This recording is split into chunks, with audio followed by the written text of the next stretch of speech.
President, kanina po ay nagpaabot ng tanong ang mga miyembro ng Malacanang Press Corps at atin po itong sasagutin. Question number 1. Mr. President, Sigutin mo na meron ayos. po bang pisikal na kopya ng warrant of arrest laban kay dating Pangulong Rodrigo Duterte mula sa ICC? Oh, meron. This came in. Actually, it came in. I received it from Secretary Remulyang. I received it at 3 a.m. last night, and I looked at it, and we went back and forth. 6:30, he wrote me again, and he said, "We have it already. We have the warrant of arrest from the Interpol."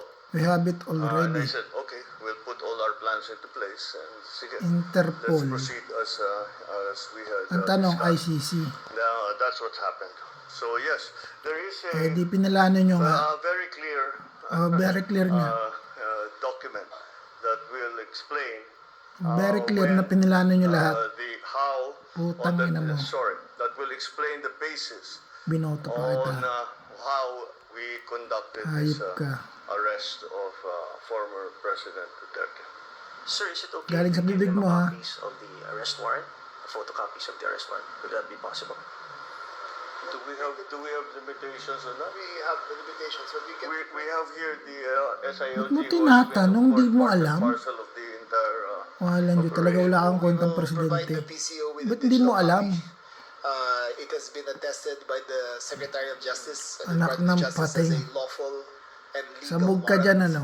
We will publish it after this press conference, and you can use it as reference. These are Ano yan, hindi kayo handa? very simple. It's a request to Talagang the ano nyo Philippine lang, talagang government kunin ng from Interpol, presidente. to Ang ex-president. enforce the Sa Tatay arrest Digong. warrant.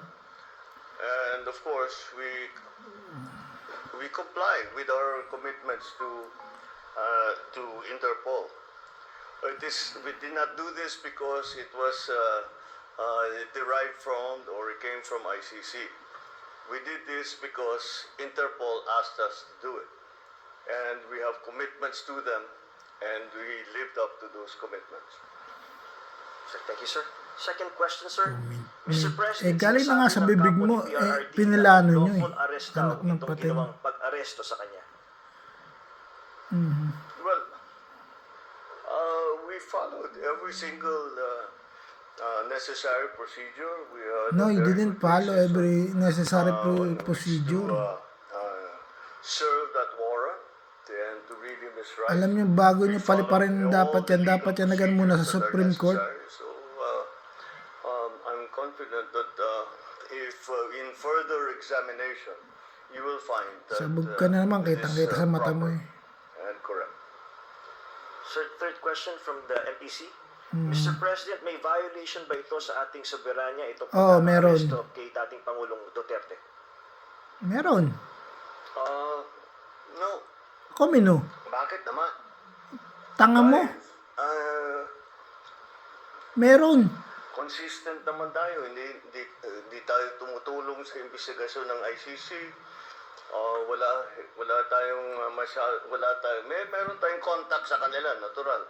Pero not on an official level. We didn't Tanga mo talaga. We didn't help them in any way. Inano mo ang ano natin, binenta mo lahat. What we did, the arrest that we did today, Sabog ka, was in anong hindi. compliance with Salang our ano mo, desisyon mo, commitments to tanga. Interpol. It just so happened that came from ICC. But it's Wala not nang because anong it came ICC from sa atin. It's because Tanga-tanga it came mo. from Interpol. Talagang wala kang alam. Tama si Tatay Digong, wala kang alam. Tanong, Mr. President, sinasabi po nila na ito ay political persecution lamang at may kaugnayan din daw. Oo, dahil sasabit ka sa sa budget ng 2025. Kaya kaganyan. Okay. Well, Tamo kamot ka na naman. Sure. Dahil tatanga-tanga ka. Sabog ka eh.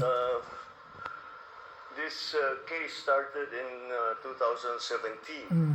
Palusot mo lang yan. When we were still members of the ICC, and it was during the time of former President Duterte. Hello. So Nag-imbestiga ang ICC I don't 2021. see how that can be political political Wala na tayo sa persecution on my ICC part ng because 2019, it was 2019. initiated before I even came into the picture. So that would seem. Alam mo, Mr. President, kung tutusin, wala nang ICC sa atin dahil 2019 wala na tinanggal na ni Tatay Digong ang sa Pero ICC. sinundan lang natin yung ICC, yung Interpol. Wala tayong, hindi natin kinakausap yung ICC. Marami silang hinihingi sa atin ng mga dokumento, wala kaming binigay. Ay, di ibig sabihin nga niyan, Yun lamang, lahat pinalano nyo. hindi natin mahindihan ng Interpol. Pag sinabi sa atin, tulungan nyo kami, kailangan namin... Eh, ang anong ng Interpol kay Tatay Digong? Dahil, kung maalala ninyo, lahat ng mga tumakas dito sa Kung walang ng ICC. Kagaya ni Arnie Tepes, kung sino-sino pa. Eh, di pati talagang yung mga pinatutunayan mo human lahat yung plano nyo. trafficking sa Ang Myanmar, tanga mo. pati sa mga nadadamay. Sinong tumulong sa atin para makita natin yung mga ating kababayan na inaapi at ginagamit Wala ka na nga ginawa sa masamang bansa. paraan? Tapos ganyan pa ang Ang ginawa mo. Interpol. Kaya naman, dapat Sus naman ko, tayo. wala ka talagang Pagka kwentang sinabi presidente. sa atin, tulungan nyo kami sa ganito, tumulong kayo. Kaya naman, Ayop ganun ka. na ginawa natin. Maraming salamat, Mr. President, sa paglilinaw ninyo. You want to ask another question? All right, sure. Sir, there are calls for people power. There are, in fact, as we speak, protest actions ongoing. Would you like to address the supporters of the former president? The supporters of the former president? Well, you know, again, the Hindi ka makasagot? government is just doing its job. No, you're not doing your job. You stupid Wala president. namang, it's not because it's one person or another that we do the things that we do.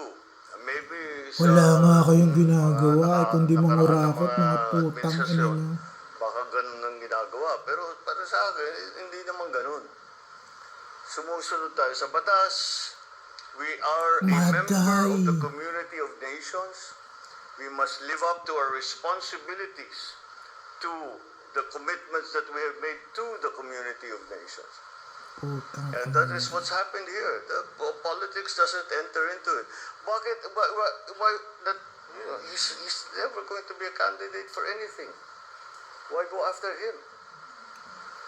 Dahil, At saka 2017 pa ito, wala pa ako. Civilian pa ako noon. dahil tataya ng tatakbong presidente na susunod. At marami siyang ngayong senator para tumakbo ngayong taong to. Evolution of his case. And this is where Gusto we niyong end up. pilayin ng BPP laban. Tangina nyo. Thank you very much, Mr. Thank President. you. Thank you. Good evening. Gago. That was President Bongbong Marcos live from Malacanang. Some very interesting points that he raised. Among them, Putang ina mo. the arrest that we did today, the President said